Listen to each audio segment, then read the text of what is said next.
My name is Claire, and I am 46 years old. On my birthday, I didn't ask for anything. I didn't expect balloons, cake, or even a simple gift. I just wanted peace, a quiet dinner at home with my family. But instead of candles, I got humiliation. Instead of warmth, I was left with words so sharp they carved scars I still carry. We were in the dining room, the table set with takeout food from some upscale restaurant my husband had ordered. He poured wine for everyone but me. The guests weren't people I knew, just his new circle of friends, business acquaintances, people who looked at me like I was invisible. I sat in the corner with a flat soda trying to blend into the wallpaper, wondering when I had become a ghost in my own house. And then it happened. My 17-year-old daughter, Madison, scrolled through her phone with her friends giggling. One of them pointed at me and whispered something. Madison looked up, smirked, and said loud enough for everyone to hear, "Yeah, that's my mom. She cleans toilets for a living. Thinks that makes her important." The laughter that followed burned through me.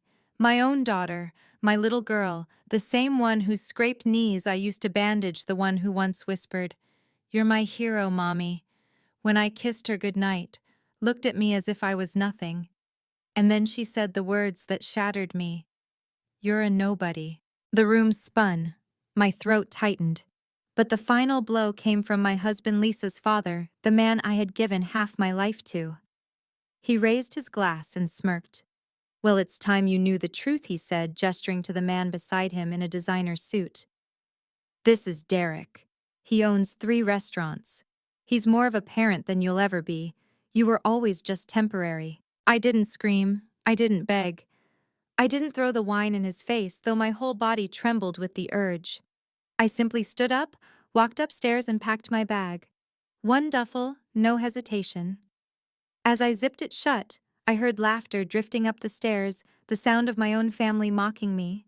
It echoed in my chest like a funeral bell. I walked past them without a word. Madison's eyes flicked up from her phone, just long enough to smirk again. Derek's arm was already draped over my husband's chair, and the moment the front door closed behind me, there was silence. Peaceful silence. But peace didn't last long. 30 minutes later, sitting in my car at the edge of a darkened park, my phone buzzed. 29 missed calls. 1 from Madison, 2 from my husband, 26 from numbers I didn't recognize, and the last from Derek. I stared at the screen, my lips curling into something between a smile and a sob. They weren't calling because they cared. They were calling because they were afraid. And in that moment, I made a decision they would regret every single word they had thrown at me. That night, I slept in the back seat of my car, parked outside a 24-hour laundromat. It wasn't warm, it wasn't comfortable, but for the first time in years, I could breathe. No more walking on eggshells, no more pretending their laughter didn't gut me. By morning, I found myself at a diner near my old apartment. The kind of place that never rushed you, where coffee was endless and bitter enough to match the thoughts swirling in my head. It wasn't revenge that consumed me at first. It was grief, disbelief, and the desperate question, how did I get here? I gave them everything. I met my husband when I was still studying, balancing part-time shifts at a bookstore with night classes. He was young, ambitious, full of promises. "Give me 10 years," he said, "and you'll never have to lift a finger again." And I believed him. I supported him through those early years, every late-night dream, every unpaid bill, every broken promise. I was there when no one else was. And somehow I became temporary. But if there's one thing life taught me, it's this: you can only bury a woman's strength for so long before it claws its way out. At that diner, I opened my laptop, connected to the weak Wi-Fi, and began to search. Divorce lawyers, reputation specialists, tax auditors, even private investigators. I wasn't going to scream in their faces. I wasn't going to beg Madison to love me again. No, I was going to let them get comfortable, let them post their smug little videos, and laugh at my absence. And then when the time was right, I would pull the ground out from under their feet. The lawyer's office smelled like old paper and sharper truths. I sat there with trembling hands as she scrolled through documents I had carried like ghosts: bank statements, tax receipts, contracts with Derek's name scrawled in arrogant loops. For years I had turned a blind eye, convinced myself that silence meant peace. But now those papers were weapons. "You've been funding him," she said, eyes narrowing as she tapped the screen. Your salary went into joint accounts. Your savings gone. Even the house isn't yours. It's under his name alone. But the good news is, his restaurant deals. They're shaky. Very shaky. I left the office with more than legal advice. I left with clarity. My husband had painted me as a nobody, but without my quiet sacrifices, his empire would have cracked years ago. He built his throne on my back, and now he dared to let our daughter spit in my face. I thought about Madison as I walked through the city, her laughter still echoing in my head. My little girl, whose drawings once covered the fridge, who used to curl into my lap during thunderstorms, who once whispered, "Don't leave me, Mommy." Now she was 17, her voice sharp, her eyes cruel, shaped by the man who despised me. That betrayal cut deeper than anything Derek or my husband could have done. Because it came from her. At night in the motel room, I paid for with my dwindling savings. I replayed the scene again and again. The way her friends laughed. The way my husband raised his glass as if mocking me was a toast worth celebrating. The way Derek's hand was already at home in my seat. Rage swelled inside me, but beneath it was something colder, sharper resolve. The first strike came quietly. I sent anonymous tips to a journalist I knew from years back, a woman who owed me a favor. Receipts of Derek's shady supply deals, invoices that didn't add up, money funneled through shell companies. I didn't attach my name. I didn't need to. The truth was loud enough on its own. Within a week, the whispers began. Articles surfaced online. Questions raised about restaurant mogul's finances. Investors pulled back. Suppliers demanded payments up front. Derek's smile began to falter in photographs, his charm stretched thin. My husband called me then.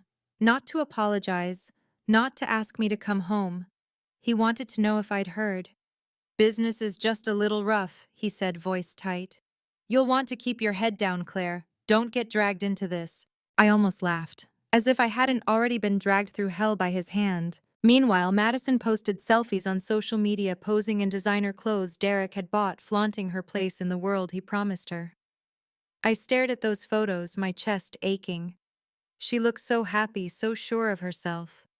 And yet I knew her world was built on sand. When the tide came in, it would crumble. The second strike came from the tax auditors. I didn't have to lift a finger. The documents I had quietly turned over were enough. One morning, Derek's restaurants were raided, files seized, employees questioned. Customers whispered. Tables emptied. By the end of the month, 2 of his locations shut their doors. My husband's calls grew more frantic. He accused me of betrayal, of sabotage. He spat venom into the phone, telling me I'd regret ever crossing him. I didn't answer after that. I let his rage echo into silence. But revenge wasn't the only thing consuming me. Grief still clawed at my heart every time I thought of Madison. Did she know what her father and Derek had done? Did she care? Or was I truly nothing more than a joke to her now? At night, I scrolled through old photos, her first recital, her smile with missing teeth, the birthday cake we baked together when we couldn't afford a bakery one. I wept until my chest ached, because no amount of justice could fill the void of a child's rejection. Then one evening, as I sipped bitter motel coffee, my phone buzzed. A message from an unknown number. Mom. It was her, Madison. Just one word, but it cracked me open. My hands shook as I typed back, "Yes, sweetheart, I'm here." Minutes passed. Then another message appeared. "Dad and Derek are fighting. He said it's your fault, everything's ruined." Is it true? I stared at the screen, tears blurring my vision. I wanted to tell her everything, that her father had used me, that Derek was a fraud, that their laughter had been daggers I still carried. But all I wrote was, "The truth always comes out, Maddie. One day you'll see it for yourself." Her reply was silence. And yet in that silence, a seed of doubt had been planted. The days blurred into one another. Headlines kept multiplying. Derek's restaurants collapsing one by one, creditors circling like vultures, lawsuits piling up. The man who had smirked across the dinner table on my birthday now wore the same expression in every photo, a forced smile stretched thin, eyes hollow. My husband, tethered to him by pride and greed, began to drown alongside him. Their empire was rotting from the inside, and all I had done was light the first match. But for me, the war was never just about them. It was about Madison. I kept waiting for another message, another sign that my daughter was starting to question the lies she'd been fed. Weeks passed before it came. Late one night, my phone buzzed again. "Mom, are you awake?" I typed quickly, "Always for you." Her next words hit me like a punch. "They said you abandoned us, that you're trying to destroy Dad. Everyone at school laughs at me. I don't know what to believe." I pressed my hand against my mouth to stop the sob that rose. How could I explain years of sacrifice in a single text? How could I show her the countless nights I scrubbed floors until my hands bled just so she could have the life her father took credit for? Instead, I wrote, "I never abandoned you, Maddie. I left because they humiliated me, because they told me I was nobody. You are my heart and you always have been." The typing bubble appeared, disappeared, appeared again. Finally, her reply. "If that's true, prove it. Prove it." The words echoed in my chest like a challenge, like a plea. The next day, I went to the bank and pulled the last of my savings. I hired a small studio and gathered every scrap of evidence I had: receipts, pay stubs, old photographs of birthdays where it was only me and her. I recorded a video speaking not as a woman scorned, not as a wife betrayed, but as a mother. I told the story of how I met her father, how I worked 3 jobs to keep us afloat, how every dollar I earned went into keeping Madison safe and fed. I spoke of the nights I walked home in the rain, shoes-soaked clothes sticking to my skin, so she would have milk for her cereal in the morning. I held up the nameplate they had shoved in my face on my birthday, "Low-educated fake mom," and let the camera linger on it. My voice broke as I said, "This is what they called me. But this is who I really am." When I finished, I uploaded it. I didn't care about going viral. I only wanted Madison to see. And she did. Within hours, she called me, her voice trembling, broken. "Mom, I saw it. I didn't know. They never told me. I thought—" Her sobs drowned out the rest. For the first time in years, I heard the little girl I used to rock to sleep, not the hardened teenager sneering across the dinner table. But reconciliation wasn't simple. When she tried to confront her father, he lashed out, calling me manipulative, accusing me of poisoning her. Derek joined in, his voice dripping with venom, blaming me for their downfall. Madison told me later that she screamed back at them words I never thought I'd hear. "You're the liars, not her. She raised me, not you." That night, she showed up at my motel door. She was shivering, mascara streaked down her face, clutching a duffel bag. "I can't stay there anymore," she whispered. "Please, can I stay with you?" I wrapped her in my arms, holding her as tightly as I did when she was small. And for the first time in months, I allowed myself to hope. But the storm was far from over. A week later, subpoenas arrived at my husband's house. Derek was indicted for fraud, and my husband, tied to his schemes, faced charges too. The news exploded, plastering their faces across every channel. And in the chaos, something happened I never expected. Derek tried to run. He vanished overnight, leaving debts, lawsuits, and my husband holding the bag. And in the middle of it all, Madison stood by my side, her hand gripping mine, and still doubt haunted me. One night as we sat together in the motel room, I asked her softly, "Do you really believe me, Maddie? Or are you just angry at them?" She turned to me, her eyes red but steady. "I believe you, Mom. I saw the proof. I saw the love. And I hate myself for not seeing it sooner." Tears blurred my vision as I kissed her forehead. But deep inside, I knew this was only the beginning. Healing wouldn't come overnight. Trust would take time. And the war with her father wasn't finished yet. Because men like him don't go quietly. It didn't take long for the retaliation to come. My husband found out Madison was living with me, and his rage spilled out like poison. He called me dozens of times, screaming into the voicemail, "You brainwashed her. You turned my daughter against me." But I didn't answer. I didn't need to. Madison had chosen with her own eyes, her own heart. The threats escalated. One evening we came back to the motel to find our door scratched with red paint. "Thief. Liar." Madison froze, her breath catching. I pulled her close and whispered, "Don't be afraid. They're desperate, and desperate men make noise when they're losing." But inside I trembled. I knew what men like him were capable of. For years I had silenced myself, bent under his weight, convinced that keeping quiet meant keeping safe. But now, with Madison beside me, I couldn't afford silence anymore. The next morning, I walked into the district attorney's office with every folder, every file, every receipt I had kept over the years. The woman behind the desk looked at the pile and raised an eyebrow. "This is enough to bury them," she said. My chest tightened, not with fear, but with the heavy relief of finally letting go of secrets I had carried like stones. News broke fast. My husband was officially implicated in Derek's schemes: fraud, tax evasion, falsifying records. For years, he had hidden behind Derek's charisma, pretending to be the respectable family man, while leeching off my work and covering Derek's sins. Now it was all unraveling in front of the world. When reporters swarmed him outside the courthouse, his face was pale, twisted with fury. He shouted that I had betrayed him, that I was a vengeful, bitter woman. But behind him stood Madison, silent, holding my hand. And the cameras caught it. The image went viral, a disgraced man pointing fingers while his daughter clung to the mother he had called a nobody. For the first time, the narrative shifted. People saw me not as the broken woman at the dinner table, but as the mother who endured, who refused to be erased. Messages poured in from strangers, single parents, women who had been silenced, children who had once doubted their own mothers. "Thank you for telling your story," they wrote. "You gave me courage." But courage didn't erase the ache. Late at night, when Madison finally fell asleep, I lay awake staring at the cracked motel ceiling. I thought about the years I'd lost, birthdays spent scrubbing floors, instead of celebrating, arguments swallowed to keep the peace my daughter's love poisoned against me. Revenge had toppled Derek and my husband, but it hadn't filled the hollow place inside my chest. One evening, Madison asked me a question that stopped me cold. "Mom, do you hate me for what I said that night?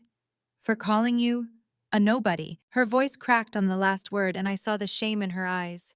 I took her hands, pressing them between mine. "No, sweetheart. I could never hate you. I hated what they made you believe. But I never stopped loving you, not for a single second." Tears streamed down her cheeks as she collapsed into my arms, sobbing like the little girl I once rocked to sleep. In that moment, something inside me finally began to heal. But fate wasn't finished with us. A month later, Derek was arrested while trying to flee the country. My husband, left behind to face the consequences, was sentenced too. When the verdict was announced, Madison squeezed my hand so tight it hurt. "It's over," she whispered. But I shook my head. "No, baby. It's not over. It's just changed." Because I knew healing wasn't about watching them fall, it was about building something new from the ruins they left. With the settlement money from the divorce and compensation for years of financial abuse, I rented a small house. Not grand, not glamorous, but ours. Madison painted her room herself, walls splattered with pastel colors that made her laugh. I planted flowers in the front yard, kneeling in the soil with trembling hands, feeling for the first time in years that I was planting roots of my own. Some nights, Madison still cried, guilt gnawing at her for the words she had once hurled at me. And every time I told her the same thing: "You're my daughter. I don't measure your love by mistakes. I measure it by the fact that you came back." Slowly, her laughter returned, the real kind, not the cruel, shallow giggles from that dinner table. She began to see me not as the shadow her father painted, but as the woman who had carried her through storms. And me, I began to see myself too. Not a nobody, not a failure, but a survivor, a mother, a woman who had clawed her way out of silence and built something stronger than revenge: dignity. The first birthday after everything ended was nothing like the one that had broken me. There were no glittering guests, no smug laughter echoing around the table. Just me, Madison, and a homemade cake we baked together in our little kitchen. The frosting was uneven, the candles lopsided, but when she lit them, her face glowed with something I hadn't seen in years: love. She looked at me, eyes brimming, and whispered, "Happy birthday, Mom. I'm sorry for the last one. I'll never forget what I said, but I'll spend the rest of my life proving I was wrong." Tears blurred my vision as I pulled her into my arms. "You don't need to prove anything, sweetheart. You came back to me. That's all that matters." In that small house, surrounded by mismatched furniture and laughter that felt raw but real, I finally realized something: I hadn't lost everything. I had lost illusions, masks, and lies. But what remained was real. What remained was us. The world, of course, didn't forget the scandal. For months, articles continued to circulate about Derek's fall and my husband's downfall. People speculated about me, about Madison, about whether revenge was worth it. But I stopped reading. Because none of those words defined me anymore. One day, while we were grocery shopping, a woman approached me timidly. She looked worn, her hands calloused. Are you Claire?" she asked. I nodded, wary. She smiled softly, tears shining in her eyes. "I just wanted to say thank you. I saw your video. My kids used to call me useless because their father told them I was. But when I showed them your story, they cried. They said sorry. And now, we're healing." I stood frozen, overwhelmed as she hugged me tightly. In that embrace, I understood something that had eluded me for so long. My story wasn't just mine. It was the echo of countless women silenced, countless mothers erased. And by speaking, I had given them a voice too. But the truest healing came not from strangers, not from justice, but from the quiet moments with Madison. Sitting together on the porch, sipping tea, laughing at nothing. Watching her study late into the night, determined to carve her own future, not one written by her father's arrogance. Hearing her call me Mom with tenderness again. One evening she asked me, "Do you think Dad will ever change?" I thought long and hard before answering. Maybe. But it doesn't matter. Because we already did. She nodded, her lips trembling into a small smile. The scars of betrayal never truly fade. Sometimes when I close my eyes, I still hear the cruel laughter of that night, still see the smirk on my husband's face, still feel the sting of Madison's words. But then I open my eyes and see the life we're building now. The garden blooming in our yard, the pictures of us on the wall, the way Madison hugs me a little tighter as if making up for lost time. And I realize scars don't mean you're broken, they mean you survived. So here I am telling you my story. Not because I want pity, but because I want you to know this. No matter how deep the betrayal, no matter how sharp the words that cut you down, you are not defined by them. You are not what they call you. You are what you rise from. To anyone listening who has been told they are a nobody, I promise you, you are more than enough. And one day, the truth will shine through the lies just like it did for me. If my story touched you, please like this video, share it with someone who needs to hear it, and subscribe for more stories that remind us of our worth. And tell me in the comments, what did you survive and what did you learn from it? Because your voice, your story could be the light for someone else in the dark.